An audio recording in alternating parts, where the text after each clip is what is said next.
Nggak tahu aku bang, karena kalau membuat akun YouTube katanya kalau banyak menonton bisa dapat uang katanya bang. Belum sempat dapat uang bang? Belum, bulan 12 sekian bang. Kenapa harus? Aku nggak tahu bang kalau seperti itu bisa jadi di penjara bang. Saya kenapa YouTube? Kalau YouTube mana yang Banyak kan di YouTube bang yang membuat seperti itu. makanya banyak. Contohnya satu. Yonatan Nanda, Hidayah Malang Channel, Soal apa DM2.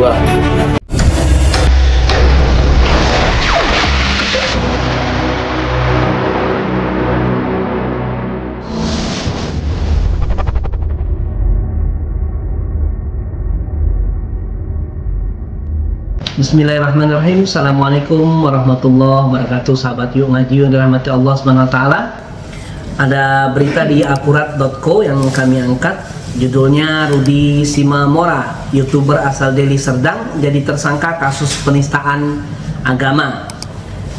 Seorang YouTuber asal Deli Serdang, Rudi Simamora, kembali terjerat kasus hukum terkait penistaan agama. Ia ditetapkan sebagai tersangka setelah mengunggah konten yang dianggap menghina Nabi Muhammad di kanal YouTube miliknya. Jadi dia dua kali ini kedua kali dia masuk penjara. Ya, dulu masuk penjara karena juga menghina agama Islam ya. Sekarang dia mengulangi perbuatan yang sama, yaitu menghina agama Islam. Kepala Polrestabes Medan, Kombes Gideon Arif Setiawan, membenarkan bahwa Rudi kini resmi berstatus tersangka. Benar, dia sudah ditetapkan sebagai tersangka karena menista agama, ujar Gideon, seperti dilaporkan oleh kompas.com. Kasus ini bermula dari unggahan video berjudul Anak Batak part kedua yang memicu kontroversi. Dalam video tersebut, Rudi melontarkan pernyataan menyinggung pernikahan Nabi Muhammad SAW dan Aisyah radhiyallahu anha yang dinilai menghina sosok Nabi umat Islam. Unggahan itu memicu kemarahan masyarakat masa mendatangi rumah Rudi di Jalan Medan Binjai kilometer 13, Kecamatan Sunggal, Deli Serdang pada Kamis 17 bulan 10 2024 malam menuntut pertanggungjawaban atas kontennya. Merasa terancam, Rudi segera meminta perlindungan melalui akun TikToknya. Tidak lama kemudian pihak kepolisian datang ke lokasi dan mengamankannya untuk menghindari tindakan anarkis dari warga. Ya, jadi ini bukan kali pertama Rudi terlibat kasus serupa. Pada November 2020 ia pernah ditangkap atas dugaan penghinaan terhadap Nabi Muhammad dan dijatuhi hukuman 1 tahun penjara pada Februari 2023 oleh Pengadilan Negeri Medan. Kita saksikan videonya.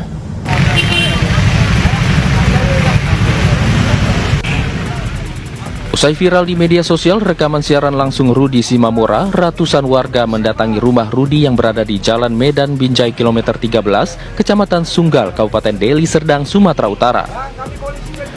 Kedatangan warga menunggu polisi datang menjemput Rudi setelah dilaporkan atas dugaan penistaan agama yang disiarkan secara langsung melalui media sosial. Dimasukkan ke goa pasti kau marah. Ya udah, bertapalah kau di dalam goa itu. Mudah-mudahan pulang dari goa kau jadi nabi. Dugaan penistaan agama yang dilakukan Rudi Simamora tidak hanya itu. Di salah satu siaran langsungnya di media sosial kembali melakukan dugaan penistaan agama.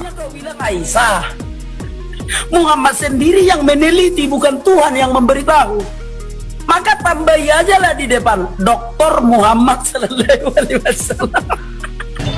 Atas viralnya unggahan tersebut, ratusan warga mendatangi dan menunggu Rudi dijemput polisi. Pak polisi, tolong Pak polisi, siapapun polisi di kota Medan. Semalam udah mulai viral memang Pak. Viral apa itu? Masalah penistaan agama. Apa yang dibuatnya Pak Kadin? Semalam ada bahasa dia itu Allah itu rasis kata dia gitu. Jadi tadi sempat dikepung warga rumahnya? Tidak dikepung, cuman sebagian dari masyarakat kan ada mengetahui, cuman menanti untuk dijemput sama pihak yang berwajib. Udah berapa lama tadi Pak Kadis warga rame di sini? Sekitar 1 jam. Sementara itu, mengetahui warga tengah mengepung rumah Rudi, belasan personil Polsek Sunggal dan Brimopolda Sumut mendatangi lokasi untuk mengevakuasi Rudi ke Mapol Restabes Medan guna proses lebih lanjut. Di dalam Al-Quran surat Al-An'am ayat 108, ya, Allah mengajarkan kita khususnya umat Islam, ya, dan janganlah kamu memaki sesembahan yang mereka sembah selain Allah, karena mereka nanti akan memaki Allah dengan melampaui batas tanpa dasar pengetahuan. Demikianlah kami jadikan setiap umat menganggap baik pekerjaan mereka, kemudian kepada Tuhan tempat kembali mereka, lalu Dia akan memberitahukan kepada mereka apa yang telah mereka kerjakan. Yang kedua, pentingnya pemuka agama membina umatnya, ya, saling bersilaturahmi, saling mengunjungi, ya, diskusi, bertukar pikiran, berpikir untuk menjaga toleransi yang selama ini kita jaga dan kita bangun. Kita memberikan pemahaman kepada umat kita masing-masing, ya, pentingnya mengedepankan sikap toleransi di antara umat beragama, ya, ormas-ormas keagamaan terlibat aktif di dalam memberikan pelajaran dan pengajaran kepada umatnya masing-masing. Pentingnya kita menjaga nilai-nilai toleransi tersebut, apalagi kita di negara Pancasila, ya, negara kita mengakui beberapa agama, dan kita jaga, ya, nilai-nilai Pancasila itu. Kita menjaga persatuan Indonesia dengan cara saling menghormati keyakinan masing-masing yang telah dijamin di dalam Undang-Undang Dasar 45 ayat 1 dan ayat 2, ya, pasal 29 Undang-Undang Dasar 45. Itu yang jadi patokan bagi kita di dalam kita menjalankan keyakinan kita. Yang ketiga, kalau mau ada diskusi atau perdebatan lintas agama, ya silakan saja, selama ada kaidah-kaidah, ada aturan-aturan yang kita sepakati, ya, misalnya diskusi atau debat tersebut didasari fakta dan data ilmiah, tidak boleh di dalamnya ada caci maki kepada keyakinan agama masing-masing, karena masalah hidayah adalah hak prerogatif Allah SWT. Tugas kita sebatas menyampaikan, ya, kebenaran yang selama ini kita yakini masing-masing. Nanti kebenaran itu akan diuji, ya, diuji di dalam kehidupan kita sehari-hari. Dari perdebatan itu, dari diskusi itu akan teruji.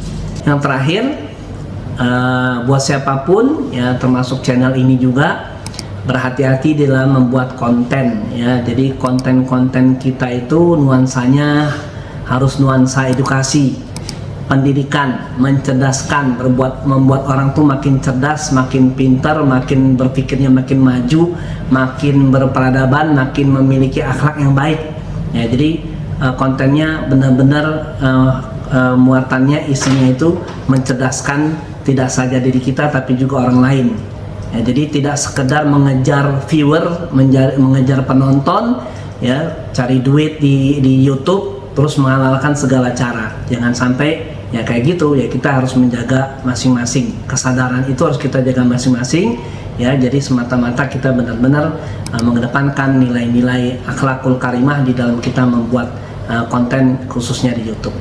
Demikian, semoga yang sedikit ini bermanfaat dan menjadi pelajaran. Assalamualaikum warahmatullahi wabarakatuh.